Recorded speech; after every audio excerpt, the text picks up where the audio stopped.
Beberapa minggu yang lalu, saya tidak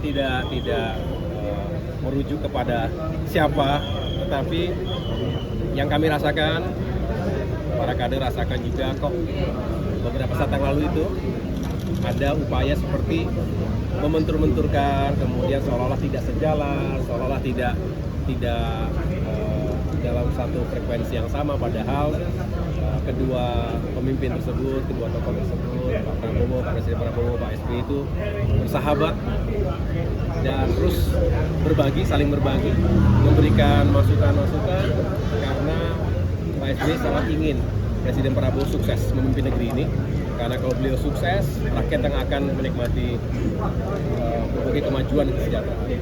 Nah, kalau ada yang mungkin kurang begitu nyaman dengan dekatnya hubungan antara Presiden Prabowo dan Presiden SBY, saya rasa ya juga wajar-wajar saja sebetulnya. Cuma saya hanya menyampaikan ketika itu dalam forum internal Demokrat agar kita tidak ikut terpengaruh atau terpancing, justru kita mengademkan, mengklarifikasi bahwa tidak ada masalah sama sekali.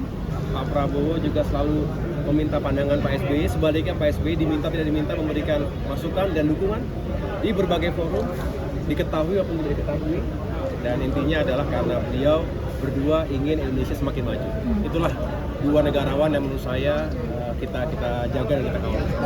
Beberapa minggu yang lalu, saya tidak merujuk kepada siapa, tetapi yang kami rasakan, para kader rasakan juga kok beberapa saat yang lalu itu ada upaya seperti membentur-benturkan, kemudian seolah-olah tidak sejalan, seolah-olah tidak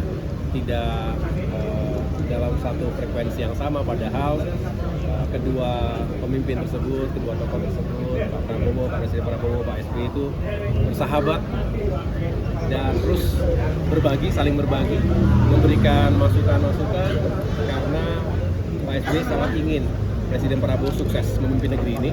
Karena kalau beliau sukses, rakyat yang akan menikmati berbagai kemajuan dan kesejahteraan. Nah, kalau ada yang mungkin kurang begitu nyaman dengan dekatnya hubungan antara Presiden Prabowo dan Presiden SBY, saya rasa ya juga wajar-wajar saja sebetulnya. Cuma saya hanya menyampaikan ketika itu dalam forum internal Demokrat agar kita tidak ikut terpengaruh atau terpancing, justru kita mengademkan, mengklarifikasi bahwa tidak ada masalah sama sekali. Pak Prabowo juga selalu meminta pandangan Pak SBY, sebaliknya Pak SBY diminta tidak diminta memberikan masukan dan dukungan di berbagai forum, diketahui maupun tidak diketahui, dan intinya adalah karena beliau berdua ingin Indonesia semakin maju. Itulah dua negarawan yang menurut saya kita jaga dan kita kawal.